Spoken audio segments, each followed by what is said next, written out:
저는 야고보서 5장 7절부터 9절 말씀 가지고서 길이 참으라 이런 제목으로 은혜 말씀을 나누기를 원합니다. 참으라고 그러시는데 길이 참으라의 길이가 뭐냐? 그 다음 구절에 나오는 거 보니까는 주께서 강림하시기까지 참으라.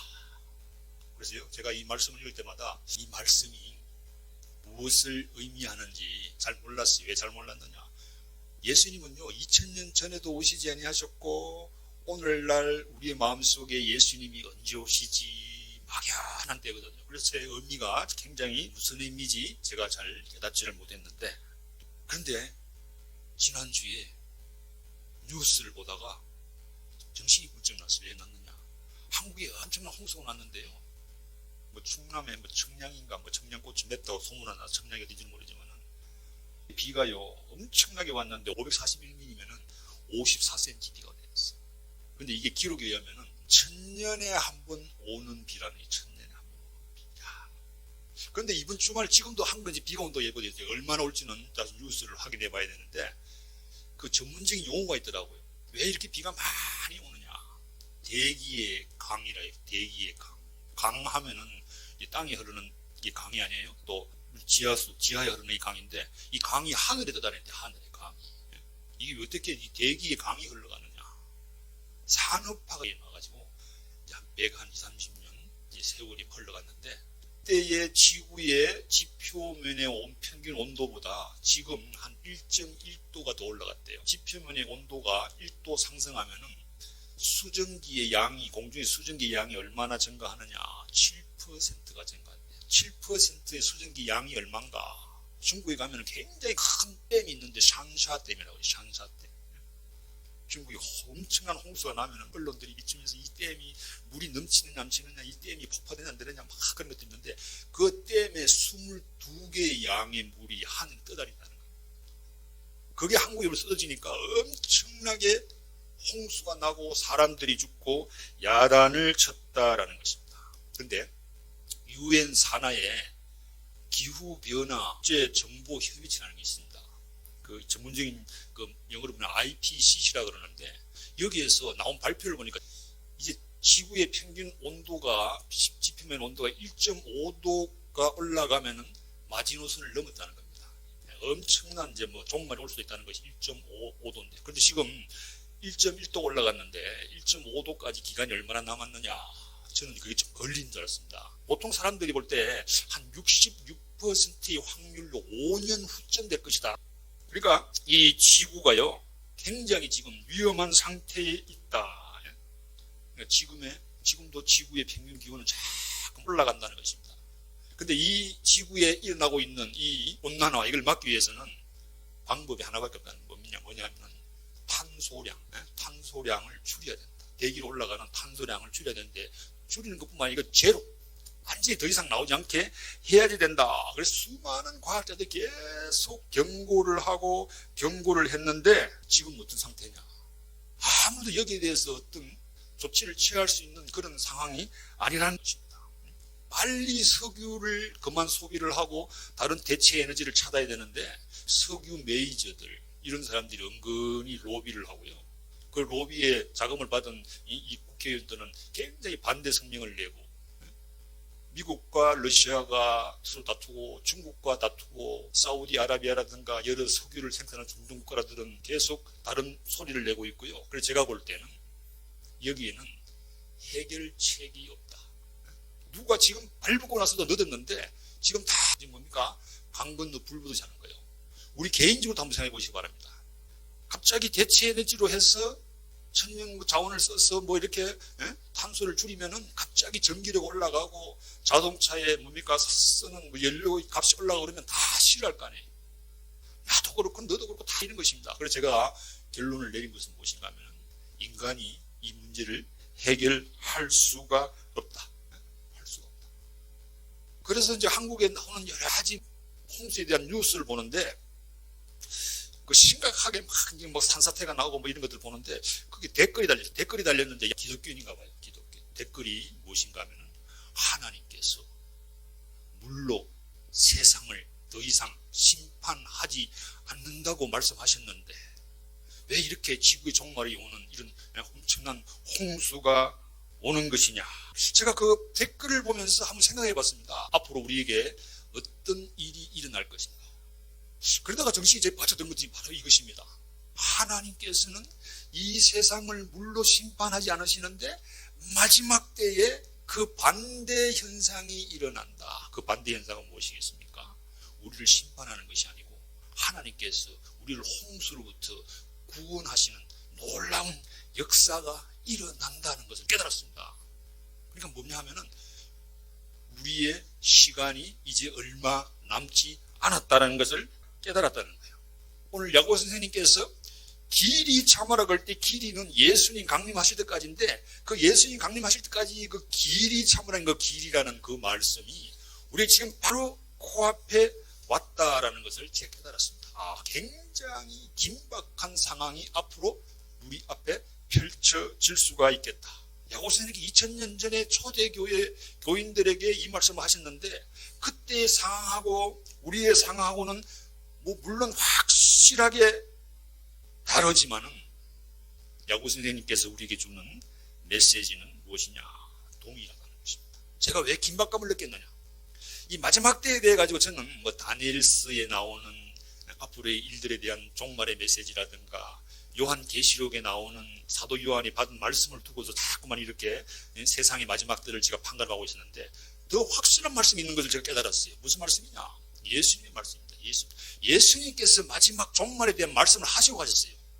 그게 마태복음 24장, 마가복음 13장, 누가복음 21장에서 말씀하고 가셨는데 제가 잠시 놓친 부분이 있는데 그게 지금 제 눈에 들어온다라는 것입니다. 그래서 오늘 야고보 말씀을 통해서 그리고 예수님께서 종말에 대해서 말씀하신 그 말씀을 통해서 우리의 영이 다시 깨어나기를 예수님의 이름으로 축원드립니다. 제가 볼 때 너무너무 지금 긴박한 일들이 우리에게 다가올 수가 있다라는 것이라는 거예요. 그래서 요한계시록 보면 하시는 말씀 있잖아요. 귀 있는 자는 성령이 교회에게 하시는 말씀을 들을지어다. 누가요? 귀 있는 자. 똑같은 말씀을 하더라도 귀가 닫혀 있으면 들리지가 않는다라는 거예요. 그런데 하나님께 주시는 말씀, 저에게 주시는 말씀을 굉장히 분명했다라는 것입니다. 그래서 오늘 말씀을 한번 살펴보기를 원합니다. 당시 상황 속에서 예수님의 재림이 그들에게 어떻게 다가왔는가를 한번 살펴보기를 원합니다. 예수님께서 강림하시기까지 참으라고 말씀하셨는데 이 말씀을 그 당시에 교인들이 어떻게 받아들였을 것인가? 오늘날 우리들은 예수님 재림 그러면 환하게 먼 곳으로 봤는데 굉장히 아이러니하게도 2000년 전에 초대교회 교인들은 예수님께서 곧 오신다고 생각을 했다라는 사실입니다. 말씀을 한번 읽어보시길 원합니다. 마태복음 16장 28절 진실로 너희에게 이르노니 여기 서 있는 사람 중에 죽기 전에 인자가 그 왕권을 가지고 오는 것을 볼 자들도 있느니라. 예수님께서 제자들에게 하신 말씀 중에서 너희들 중에 살아있는 동안에 인자, 예수님이죠. The Son of Man. 인자가 왕권을 가지고 다시 오는 것을 볼 자들도 있느니라. 그리고 예수님 올라가시거든요. 그러니까 초대교회 교인들은요, 모두가 다 예수님의 재림이 곧 오실 걸로 생각을 했다라는 사실입니다. 그리고 신약 성경을 보면은 의외로 예수님이 다시 오신다는 말씀을 기록한 구절이 어떤 사람이 통계를 내면 300구절인데 그러니까 신약 성경의 26절마다 한 번씩 뭐가 나오는 거예요? 예수님에 대한 재림이 말씀이 우리에게 기록되어 있다라는 것입니다. 그죠? 이 당시에 초대교회 교인들은 예수님께서 그렇게 말씀하시고 올라가셨기 때문에 곧 오실 것이라고 느꼈어요. 그리고 믿었습니다. 이 믿음뿐만 아니라 그들이 굉장히 시련 속에서 고난 속에서 고통 속에서 살아가고 있었기 때문에 마음속에 예수님의 재림을 더욱 긴박하게 고대하고 있었다라는 사실입니다. 야고보서 독자들이 어떤 독자들이냐? 벌써 야고보서 1장 1절에 그렇게 시작하잖아요. 누구겠습니까?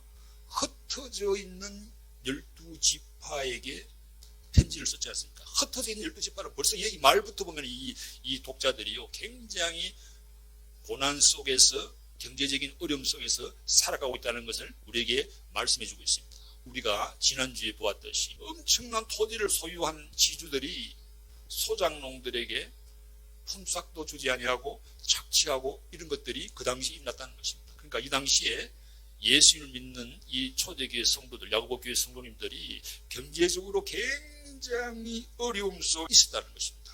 우리가 지난주에 보았던 말씀을 한 번 더 볼까요? 야고보서 5장 4절 뭐라 기록되어 있습니까? 보라, 너희 밭에서 추수한 풍꾼에게 주지 아니한 싹시 소리 지르며 그 추수한 자의 우는 소리가 만군의 주의 귀에 들렸느니라. 여기 보니까 뭡니까? 추수한 풍꾼에게 싹도 주지 아니했다는 것입니다. 그런데 이 노동자들이 그 싹스를 받지 못했는데 먹을 것이 없으니까 누가 기도를 했습니까? 하나님께 기도를 했는데 그들의 소리가 만군의 주의 귀에 들렸다라고 말하고 있습니다. 오늘날 말하면은 고용주가 월급을 주지 않는다, 조금 준다 그러면 노조를 결성해서 파업을 나가지만 그 당시에 노조를 결성하면 다 쫓겨나는 세상 아닙니까? 그 당시 모든 사회 시스템은 가진 자를 위한 사회 시스템이었어요. 우리나라 이주 시대 때 보면 그렇지 않습니까? 멀쩡한 사람 잡아다가 매우 천하신다 매우 치는 거예요. 그리고 나서 그 다음 말이 뭡니까? 내 이놈, 내 죄를 알렸다 막 이렇게 하지 않습니까? 그러니까 이 당시에 가진 자들이 갖지 않은 자들을 이렇게 막 하는 그런 사이였다는 것입니다. 그러니까 이 야고보 교회의 성도님들이 여러 가지 어려운 환경 속에서 예수님 오시기를 고대했는데 예수님께서 또 약속의 말씀을 하셨기 때문에 이 사람들은 예수님 오시기를 기대하고 고대하고 있었다는 것이라는 것입니다. 제가 여러 성도님들 만나가 얘기할 때 예수님의 재림에 대해서 간절히 사모하시는 분들 보면은 제가 종종 말씀드렸지만은 사정이 좋지 않고 경제적으로 어렵고 여러 가지 문제가 있으신 분들이 예수님 오시기를 굉장히 고대하시는 분들이 있어요. 뭔가 하면 내 힘으로 할 건 다 해봤는데 안 된다라는 것입니다. 그래서 잘 먹고 잘 살고 배부르고 가진 것이 많은 사람은 예수님이 재림에 대해서 그렇게 관심이 없지만은 어려운 환경 속에 있는 사람들은 예수님에 대한 간절한 소망이 있습니다. 어떤 사람은 완전히 경제를 파산했어요. 더 이상 회생할 수가 없습니다. 그런데 그 사람 입에서 나오는 이야기는 뭐냐? 마라나타, 주 예수여 오시옵소서. 그런데 오늘날 현대의 교회가 예수님의 재림에 대해서 어떻게 생각하느냐? 오늘날 교회 보면 굉장히 큰 교회들도 있고 여러 가지 재정이 넉넉한 교회도 있고 성도님들도 굉장히 여러 가지로 잘 살고 있는 성도들이 있어서 그런지 모르지만은 오늘날 교회의 모습들을 보면은 예수님의 재림에 대해서 굉장히 막연하게 멀리 보고 있다라는 사실입니다. 그런데 초대교회 교인들, 이 야고보 성도님들 비해서 초대교회 교인들은요, 예수님이 빨리 오기를 학수고대했습니다. 그런데 예수님 오셨나요? 안 오셨지요. 예수님이 분명히 이 제자들이 살아있는 동안에 몇몇은 죽을지도 모르지만 살아있는 동안에 오신다고 약속했는데 예수님께서 안 오시는 거예요. 그래서 예수님의 재림이 지체돼서 초대교회에 엄청난 문제가 일어났습니다. 그렇잖아요? 주님께서 분명히 말씀하고 가셨는데 안 오시는 거예요. 우리가 속았나? 이렇게 생각할 수 있습니다. 이런 문제를 해결하기 위해서 기록된 성경이 누가복음이에요. 누가복음을 예수님에 대한 이렇게 기록을 하면서 마지막에 어떻게 마칩니까? 아버지께서 약속하신 것이 너희에게 임할 때까지 너희는 이 성에 머물라.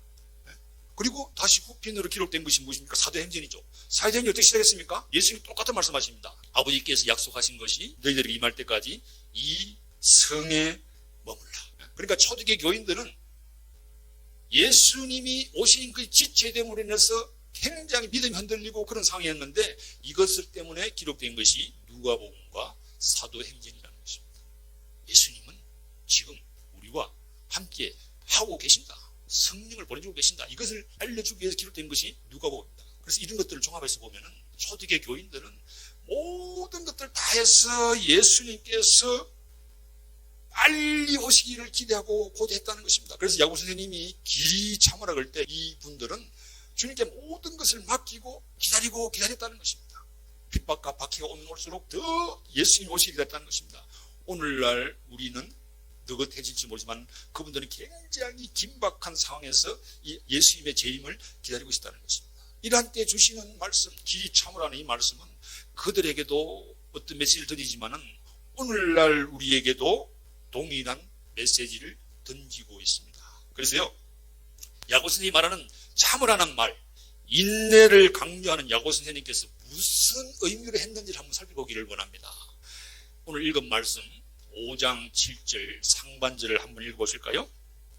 그러므로 형제들아, 주께서 강림하시기까지 길이 참으라. 그런데 그 다음 절에 또 말씀합니다. 너희도 길이 참고 마음을 굳건하게 하라. 주의 강림이 가까우니라. 그러니까 7절에서 길이 참으라 그랬는데 8절에는 뭐냐? 마음을 굳건하게 하고 길이 참으라고 말하고 있습니다. 왜 야고 선생님께서 이렇게 반복을 했겠느냐? 사람들은 참는 것이 굉장히 힘듭니다. 그리고 상황이 좋지 않을 때 참으려고 하면 더 힘든 것입니다. 그래서 야고 선생님이 이걸 알고 있어요. 알고 있기 때문에 참으라는 말을 강조하면서 반복해 나가고 있다는 것입니다. 어떤 사람들은 야고 선생님이 포기하라고 종용하는 것이 아닌가 그렇게 생각하는 사람도 있습니다. 그런데 야고 선생님이 말씀하시는 것은 포기가 아니고 주님에 대한 믿음과 기대로 충만한 삶을 살아갈 것을 강력하게 원하고 있다는 사실입니다. 그래서 이 성도님들이 인내하고 참고 예수님 바라보는 게 힘들 걸 알고서 하나의 예화를 우리에게 설명해 주고 있습니다. 5장 7절 하반절 보실까요? 보라, 농부가 땅에서 나는 귀한 열매를 바라고 길이 참아 이른 비와 늦은 비를 기다리나니. 농부의 비유를 드는 것입니다. 농부가요, 씨앗을 파종을 해야 되죠. 그런데 물이 없으면 안 되는 것입니다. 농부가 땅에서 나는 귀한 열매를 바라고 길이 참아 이른 비와 늦은 비를 기다려. 팔레스타인 이 지역에 이른 비는 언젠가 하면은 10월 말 11월 초입니다. 이때 비가 오면은 땅이 젖었으니까 씨를 뿌립니다. 그리고 12월에서 2월 달쯤 되면 비가 이제 많이 오는데 그때 이제 막 자라는 거죠. 늦은 비가 올 때가 언제냐? 4월 5월입니다. 늦은 비가 와야 추수가 가능한 겁니다. 길이 참으라 그럴 때에 주님께 온전히 맡기고 기다리는 예화를 여기 준 거예요. 농부가 씨를 뿌렸는데 비가 안 오면 어떡합니까? 하늘에 구멍을 뚫어가지고 비를 내립니까? 절대 그렇게 할 수 없잖아요. 하나님께서 비를 주어야 비가 내리는 것입니다. 야고 선생님께서 길이 참으라 그럴 때에 이 예화를 우리에게 보여주고 있습니다. 아무리 농사꾼이 공부를 많이 하고 박사학위를 갖다 하더라도 속성 재배는 불가능합니다. 어떤 과학적 기법을 하지만은 아무리 속성 재배가 오더라도 비가 오지 않으면 물이 없으면 불가능하다라는 것입니다. 그러니까 농부들이 농사를 지으면서 씨앗을 뿌리면은요, 비가 안 오면 굉장히 힘든 시간을 거치게 되는 것입니다. 비가 오기를 학수고대하면서 계속 기다려야 되는데 이게 어떤 면에 봐서는 농부들에게는 은혜의 시간이에요. 나는 할 걸 다 했다. 이제 하나님의 때만을 기다린다. 이게 은혜 때라는 것입니다. 영적으로 하나님께 모든 것을 다 맡길 수밖에 없는 순간이 옵니다. 뭔가 내 힘으로 농으로 안 되는 일들에 이렇게 봉착을 했거든요. 그럴 때에 우리가 영적으로 굉장히 풍성한 은혜를 깨닫게 되는데 바로 그런 것이라는 것입니다. 오늘날 많은 사람들이 예수님의 재림이 어디 있느냐 조롱하고 멸시하고 그러지만은 하나님의 때는 우리에게 계속 다가온다라는 사실이에요. 벌써 초대교회에 이런 일이 있고 나서 2000년이 흘렀잖아요. 2000년이 흘렀으면 뭐예요 이게? 예수님이 오시는 그때가 2000년이나 빨리 왔다는 것입니다. 그런데 빨리 왔다 하면 우리가 더 초대교회 교인들보다 더 예수님의 재림을 기다려야 되는데 지금 우리가 영적으로 굉장히 무디어져 있다는 것을 깨달을 수가 있는 거죠. 그런데 이 야고 선생님이 말하는 건 뭔가 하면 주의 강림이 가까우니라. 가깝다라는 말을 우리에게 말해주고 있습니다. 이 가까운이라는 말은 무엇이냐? 이 굉장히 비교적으로 쓰지. 뭔가 하면 사람마다 가깝다는 말이 다 다르거든요. 우리가 길을 몰라서 다른 동네 가서 길을 물어보면은 조금만 가면 됩니다. 조금 갔는데 이해 안 나오거든요. 그 사람들 볼 때는 조금이지만 우리가 볼 때는 엄청나게 먼 거예요. 그죠? 야고 선생님이 말하는 가까운이라 하는 것은 굉장히 상대적인 단어입니다. 근데 야고 선생님이 말하는 이 주님이 가깝다라는 말은 뭔가 하면 야고 선생님이 체험한 그 믿음 속에서 주의 강림이 가까운이라고 우리에게 말씀하고 있다라는 것입니다. 제가 오늘 말씀 준비하면서 깜짝 놀라잖아요. 저는 그 때가 아직도 많이 남은 걸로 생각했는데 벌써 우리 손가락, 이 5개 손가락으로 셀 수 있을 만큼 시간이 굉장히 긴박하게 우리에게 다가오고 있다라는 사실입니다. 영어로 말하면 just around the corner. 예수님의 재림이 그냥 just around the corner라는 것입니다. 언제 우리에게 올지 모를 만큼 시간이 그만큼 긴박하게 우리에게 다가왔다라는 것 사실이에요. 그러면은 예수님의 재림에 대해서 우리가 어떤 태도를 가지고 나가야 되느냐? 오늘 말씀드렸지만, 제가 처음에 말씀드렸지만, 예수님의 재림은 우리에게는 구원의 때입니다. 굉장히 기쁘고 즐거운 마음으로 주님의 재림을 기다려야 돼요. 어떤 분이 시한부 인생 선고를 받았습니다. 형제님은 앞으로 6개월밖에 살 수가 없습니다. 6개월 남았다면 이 형제는 어떻게 인생을 살아갈 것입니까? 굉장히 진지한 삶을 살아갈 것입니다. 지금 우리에게도 일종의, 지금 제가 볼 때는 사형 선고가 내렸어요. 이 지상에서의 우리의 삶의 시간이 얼마 남지 않았다는 선고 내렸습니다. 그러면 우리가 어떤 삶을 살아가야 되느냐? 빨리 주님이시여 오시옵소서. 야고 선생님은 주의 강림이 가깝다고 말했는데, 정말 그때 야고 선생님은 우리와 보는 물과는 다른 영적인 눈으로 바라보았다라는 것입니다. 그래서 길이 참으라네, 길이 참으라. 성도님들에게 제가 목사로서 기도하고 주님께 맡기고 참고 인내하고 나갑시다. 그러면요, 어떤 분은 하나님께서 막 절기가 나오시는 분이 있어요. 목사, 지금 내가 하루가 힘이 드는데 어떻게 이 참을 수가 있습니까? 목사님 몰라도 너무 모릅니다. 막 그러시는 분들이 있어요. 그죠? 근데 오늘 야고 선생님이 길이 참으라는 이 근면의 말씀은 3차원적으로 보는 것이 아니고 4차원의 영적인 세계에서 보아야 된다는 것입니다. 4차원적인 의미가 무엇이냐?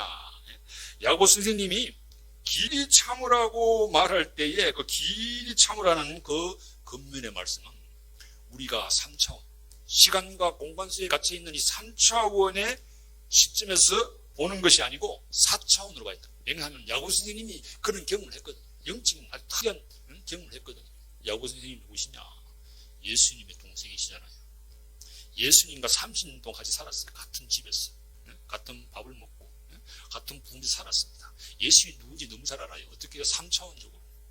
우리 형님은 뭐가 좋고 뭐 장점 단점까지 다. 그런데 그 예수님께서 장남으로서의 모든 책임을 야고보에게 맡기고 떠나갔습니다. 그러니까 야고보로서는 형님에 대한 섭섭함, 서운한 마음이 많이 있었을 것입니다. 그런데 그 예수님께서 십자가에 달려서 돌아가셨습니다. 모든 사람이 보는 앞에서 벌거벗김을 당하고 십자가의 못을 박혀서 돌아가셨습니다. 이것은 인간적으로 말하면, 3차원적으로 말하면 야고보에게는 엄청난 치욕입니다. 야고보의 모든 가족들에게도 그런 창피와 수모가 따라왔을 것입니다.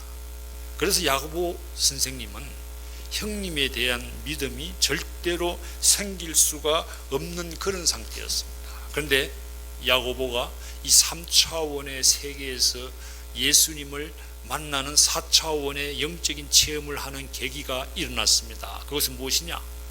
예수님께서 부활하셔서 많은 사람들에게 나타나셨지만 특별히 자기의 아우 되시는 야고보에게 부활하신 예수님이 나타나셨습니다. 주님께서는 야고보에게 무언의 확신을 심어줄 필요가 있다고 느껴서 그런 건지는 모르지만 확실하게 예수님께서 야고보에게 나타나셔서 부활하신 예수님의 모습을 보여주었습니다.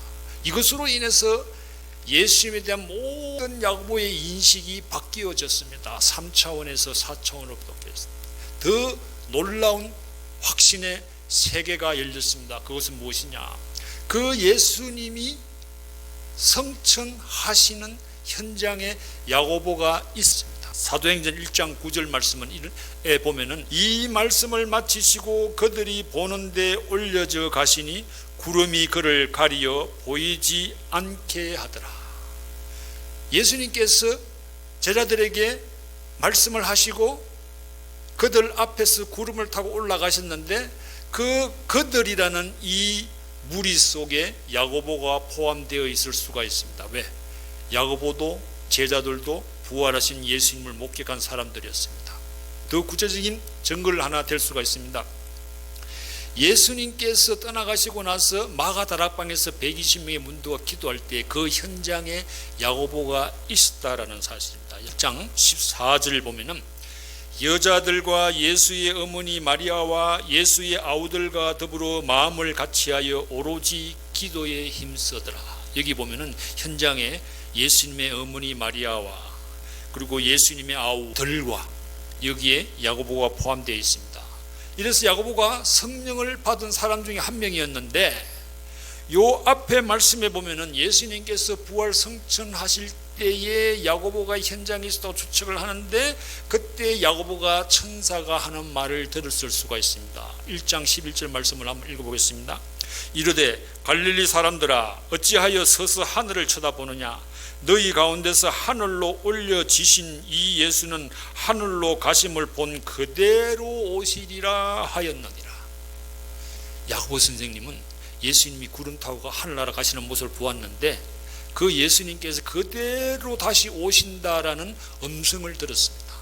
예수님의 재림을 4차원 영적으로 확실하게 체험한 야고보였기 때문에 자기 성도님들에게 길이 참으라고 언제까지? 주님께서 강림하실 때까지 말씀을 드렸는데, 지금 오늘날 이 세상에서 예수님의 재림의 징조가 너무나도 분명하게 우리에게 다가오고 있습니다. 예수님의 재림은 급박하게 우리에게 임할 수 있는 여러 가지 징조들이 있습니다. 예수님께서 바다와 관련해서 마지막 때 일어날 종말에 대해서 말씀을 하고 계십니다. 그 말씀이 무엇이냐? 누가복음 21장 25절 말씀을 한번 읽어보시겠습니다. 이를 성신에는 징조가 있겠고 땅에서는 민족들이 바다와 파도의 성난 소리로 인하여 혼란한 중에 곤고하리라. 마지막 때에 대한 설명에서 예수님께서 하늘에는 징조가 있겠고 땅에서는 무슨 징조가 있느냐? 민족들이 바다와 파도의 성난 소리로 인하여 혼란한 중에 곤고함이 있다고 말하고 있습니다. 바로 오늘날 우리에게 일어나고 있는 이 상황을 예수님께서 말씀하고 있는 것이 아닌가. 바다의 온도가 올라감으로 말미암아서 기후 변화가 왔고 엄청난 폭우가 쏟아지고 다른 쪽에서는 가뭄과 폭염이 일어나고 있습니다. 그러니까 예수님께서 말씀하신 그때가 바로 지금인가를 우리가 추측할 수 있는 놀라운 사실은 무엇이냐면은 누가복음 21장 27절에 보면은 이때 예수님께서 오신다는 것입니다. 21장 27절 말씀 한번 읽어보겠습니다. 그때에 사람들이 인자가 구름을 타고 능력과 큰 영광으로 오는 것을 보리라. 예수님께서 인자가 올 때는 사람들이 바다와 파도의 성난 소리로 인하여서 곤고할 그때에 예수님께서 구름을 타고 오신다고 말씀하셨는데, 예수님의 재림은 바다와 깊은 연관이 있다는 것을 우리가 예수님의 말씀으로부터 알 수가 있는데, 요한계시록에 보면은 하나님을 대적하는 마귀, 이들이 활동 무대가 바다임을 우리가 알 수가 있습니다. 요한계시록 13장 1절 말씀을 한번 읽어보겠습니다. 내가 보니 바다에서 한 짐승이 나오는데 뿔이 10이요 머리가 7이라. 그 뿔에는 10왕관이 있고 그 머리들에는 신성모독하는 이름들이 있더라. 바다에서 짐승이 나오는데 그 머리에 신성모독하는 이름들이 있다는 것입니다. 요한계시록에 나온 짐승은 누구냐? 삼위일체 하나님으로 말하면은 성자 예수 그리스도를 모방하는 무리들입니다. 요한계시록에 삼일체 하나님을 모방하는 마귀의 삼일체가 있습니다. 성부, 성자, 성령 하나님이 삼일체 하나님이신데, 마귀는 용과 짐승과 거짓 성자의 삼일체가 있습니다. 용이 성부 하나님의 역할을 합니다. 짐승이 성자 예수님의 역할을 합니다. 그러니까 용으로부터 모든 건설을 부여받은 이 짐승이 바다에서 올라온다고 말하고 있는데, 13장 1절 한글 성경에는 짐승이 바다에서 오는 게 되지만은 영어 성경에 보면은 13장 1절에 용이 바닷가에 서 있다고 말하고 있습니다. 그러니까 요한계시록의 바다는 하나님을 대항하는 마귀의 활동 영역이라는 것입니다. 그래서 제가 이 말씀을 보는 순간에 전율을 느낀 이유가 바로 여기에 있습니다. 오늘날 바다의 온도의 상승으로 말미암아서 슈퍼 엘니뇨가 펼쳐지고 그것으로 해서 극심한 기후변화로 지구에 여러 가지 재난이 임하고 있는데 어쩌면 예수님께서 말씀하신 그때가 바로 지금이 아닌가. 과학자들이 말하는 인간이 어떻게 손을 써볼 수 없는 마지노선인 지구 지표면의 온도 1.5도가 상승하는 그때가 어떤 과학자들은 5년 내에 올 확률이 66%다. 또 어떤 과학자들은 2030년이다. 예수님께서 말씀하신 그때가 바로 우리의 눈앞에 펼쳐질 수가 있다라는 사실입니다. 그래서 한국에서 엄청난 폭우가 쏟아져서 산사태가 나고 여러 사람이 죽고 오송 지하차도에 사람들이 갇혀있는 그것이 뉴스로 방송될 때에 어떤 사람이 댓글 단 것이 하나님은 물로 심판하지 않는다고 약속하셨는데 지구의 종말이 이렇게 홍수와 연관되는 것은 하나님의 말씀에 어긋나는 것이 아닌가. 그런데 그 말씀을 제가 묵상하다가 그것이 아니라는 것을 깨달았습니다. 하나님은 분명히 우리 인간을 물로 더 이상 심판하지 않으신다고 말씀하셨습니다. 그 약속의 징표로 무지개를 주셨습니다. 구약의 노아의 홍수는 하나님께서 인간을 심판하는 것이지만은 지금 우리 앞에 펼쳐지는 지구의 종말은 인간이 스스로 자초한 것입니다. 그 자초한 위험 속에서 인간이 어떻게 해결할 수 없는 상황입니다. 그때를 가리켜서 예수님께서 인자가 구름을 타고 오실 때라고 말씀하고 있습니다. 그래서 예수님의 재림은 우리에게는 기쁜 소식입니다.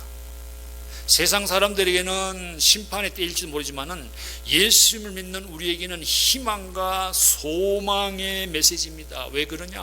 우리 인간이 해결할 수 없는 상황 속에서 우리에게 종말이 다가왔는데 예수님께서 이 때에 이곳에 임하셔서 우리를 구원해 주신다는 것입니다. 우리를 들어 올려서 하늘나라의 백성으로 삼으신다라는 것입니다.